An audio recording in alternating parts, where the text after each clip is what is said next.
Basketball Talk Pro. My name is Ron Ekker. Well, you see I'm standing, finally. Done a lot of them in the last 2 months, sitting with a pointer, but things are getting better. I can't walk very well yet, but I can do this. So I wanted the chance to prove to myself I'm making progress. Before we really start on the subject today, I want to talk about one thing very briefly, and that is we've done 150 of these. They really are a lot. If you had to do them, you'd know they were a lot. But what's happening is that I'm moving along, and there's a lot of coaches that are coming in, and have not seen all of the videos or any of the videos. They may have come in a month ago or 2 months ago, halfway through the year. So I think those videos are very important. So my format from here on in, and I don't know how long we'll keep it, is to do one of those videos that we've gone through already each week. I do 3 videos a week, so one of them will be a repeat. But I'm going to start with number 1 and go right in order like everybody else did, so that the coaches that are a little late in coming in or unacquainted with the situation then have a chance to catch up. And the third the third video of each week will be some type of, well, the second one, I guess. I haven't done that one yet. Second one will be kind of a knowledge and personal development type of video. Basically, what I'm going to do today is one of those kind of videos. And the third one will be some type of play, drill, some type of on-the-floor type of basketball knowledge. And so a lot of these things will follow the book. If you don't have the book, you can catch up with everybody pretty quickly if you get the 3 volumes and spend some time with them. So we'll try it, and we'll see how it goes from there. The title of this is Demise of the Play. Actually, the title of the first chapter of Volume 1. And a lot of the information here is in Volume 1. But I thought I might be able to add some things to that and draw your attention to some things. I think it would be wise if you had a paper and pencil, because I am going to give you some information that probably won't stick in your mind. You'll need to write it down, but I think you should write it down. Jeepers, that's not so hard, is it? Writing some things down. I know guys that do that all the time here that watch this show. I know a guy who writes it down word for word. Is a notebook real thick of all these videos. And that's good, because when you write something down, you remember it better. It means more to you. It clarifies things. Well, when I was an advanced scout with the Dallas Mavericks in 1999, we only had one advanced scout. I was it. I did 93 games that year, advanced, which means you do a report. You know, it's not easy being an advanced scout, except the travel's good. You go to nice cities, stay in nice hotels, but the actual work is pretty hard. I doubt anybody will do what I did in this 93 games, but I was able to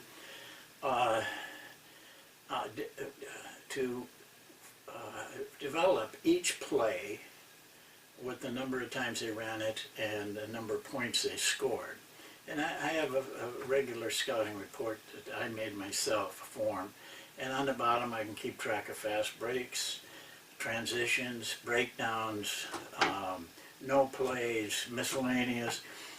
So I had almost everything in every game, 93 games. It really was, I evaluated over 5,000 plays in that 93 games. That's a lot. And, you know, you really don't probably have any need for it, but, and you could do it off the film, but it'd take you long. It'd take you quite a while, because I do it all the time. Well, in that study, what I found after 93 games was that the OER on plays was only 0.68. At that time, I thought that was pretty low. But I did 48 games not long ago, of modern day NBA, and it had dropped to 0.49 points per play, per time ran. This is something we have to look at. Coaches love plays. They love to draw plays. They love to make up plays. They love everything about a play. So they're very inclined to overlook almost anything. They can overlook failure because it's fun. Out of bounds plays, they just have all kinds of excitement over those. But I want to talk to you about that. In that 48 game period, the teams averaged 54.3 plays a game. We need to run plays well, because there's nothing we do more of than half-court offense in a game. Well, in those 54.3 plays, they only got 32.3 attempts, field goal attempts, off of those 54 plays. That means that 40.6% of the time, they didn't even get an attempt. Now, I want to clarify that. In this, they could have been getting free throws, but the free throws probably were minimal. Chances are they just weren't getting the shots off their place. They had to go to something else. And the sad thing is, they shot 43.8% on those field goal attempts. And this one stunned me. They only scored 26.6 points per game. 26 points per game on their plays. Well, this incites two questions to any basketball person and me right away. Where did the points come from? NBA teams are averaging 95 to 100 points.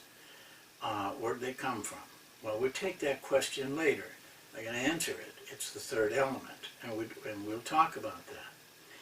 And then the second question I have is why? Why are plays so ineffective?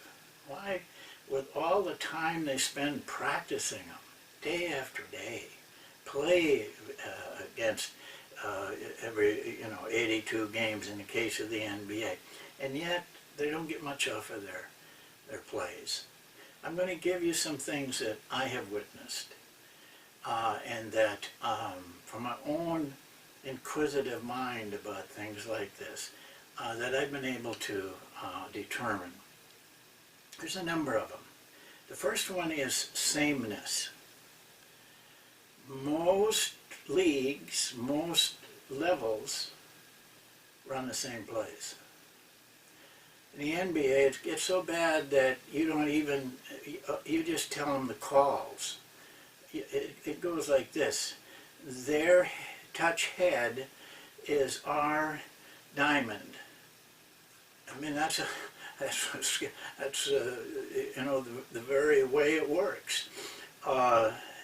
If you just take a middle pick and roll, in the NBA, your team is going to face a middle pick and roll, as it is right now, the average that they run, a middle pick and roll over 800 times.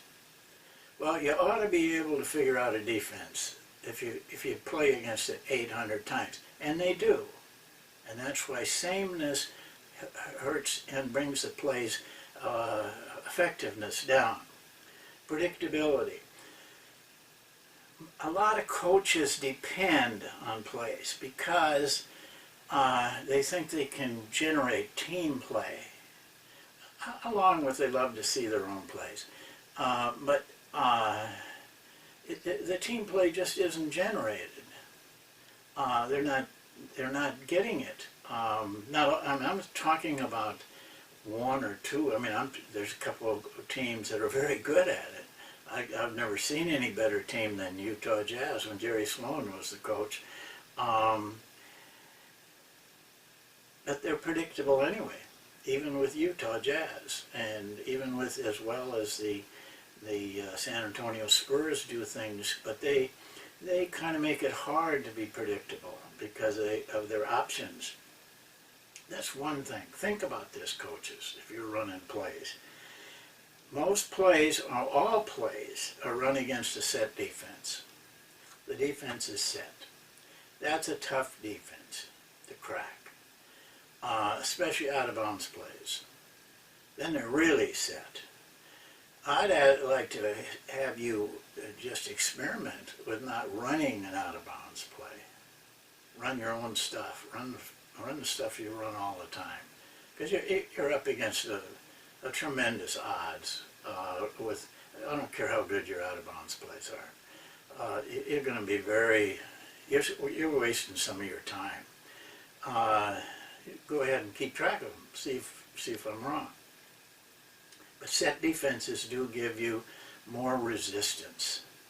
Add that to the other things I'm talking about, and it's tough to run a play. Execution. Execution that I see, not, please don't think it's all. But execution that I see both in the NBA and college is very, very sloppy. I don't have any other way of saying it. Players are kind of going through the motions. I think in the player's mind, I can't say this for sure, but it seems to me that players are just saying to themselves, well, we got to go through this because the coach wants us to, but we're probably not going to get shot anyway. We'll just wait until it breaks down and then we'll go to work. Sometimes it looks just like that. The execution is very, very careless. No options. Nothing that is unpredictable in the options. And then another thing that hurts those plays, and really talking about the NBA here, but also I see the same thing in the major colleges, at least. I'm not sure, I watch Division II and III teams. I kind of enjoy that because they are really well coached and drilled in their plays. The number of plays hurts for this reason. I put up a analysis of the New York Knicks last year's team. I hope it's better this year. But only one or two plays they ran 4 or 5 times. They ran a lot of plays, a lot of different plays, but only 1 or 2 times. You cannot get the subtleties and the execution you need with 2 plays, seeing a play a couple times a game. Repetition of the play. Even if you fail in the play by staying with it and running it, the players themselves will start to adjust to that unless they've lost faith.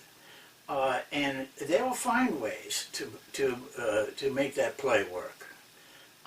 Give them a chance. But don't just run it once or twice and then go to something else. None of those plays really are effective. I can't remember how many we saw in that Knicks game. I think it was something like 25, 26 plays divided up. It was about 2 times per play. That's another thing. And then selection of plays. In my book, if you will look at the first chapter, and there's a little paragraph called Selection of Plays. This is a bugaboo. I worked for a guy. We had, I think it was 9 really good plays. But we only ran them about 25% of the time. We had a slew of bad plays. And we ran them about 75% of the time. Had he reversed that order and ran the good plays 75% of the time, it would have meant 9.7 more points per game. Well, in the tough games and in the 82 game battles, 9.7 points is a lot. It could have meant us playing in the playoff that year, I'm sure, because we weren't that far off of it. Selection, and that means you got to do the next thing. You need to, not the next thing, but this thing. You have to evaluate your plays. You have to know what they're doing. See, most coaches don't know. They just keep running them and running them, and it takes so little work. You know, the head coach himself can do it probably in an hour and a half. Then he knows, you know, I got 5 plays here aren't doing much. Well, it doesn't mean you throw the plays away. It just means you might have to make an adjustment, create off of that information. Shot selection is another bugaboo. Players are taking very bad shots. And gosh, sometimes they throw the ball to the wingman shoots. You know, there's like 18 seconds left on the clock. Coaches have got to toughen up and make sure that they're making it clear that they want good shots. You'll get good shots if you have patience and if you execute. And if you have some imagination in your plays and you don't do the same thing everybody else is doing. Come on, we can do better than that. And we need to, because plays are an important part of our offense. We don't do anything as much as we run plays. Things have got to come up. We got to have some people with some imagination. We got to have some people who are willing to spend the time to drill so that the players really get good at it, stay with it, and also show them options so they don't have to just do one thing. They got options to do. You'll see they're smart. They'll figure those things out if you give them a chance. Well, we probably need to come back to this a little bit later on, but I wanted to set the foundation kind of for the knowledge part of basketball. You have to have some empirical evidence, and in the book I talk about how you grade plays, because most people don't grade them right.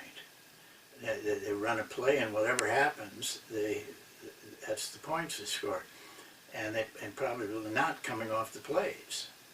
I remember a college coach telling me that he had great out-of-bounds plays, and I told him, I bet you your plays do not generate at least 0.5 points per time you ran it. And he said, oh, that's impossible.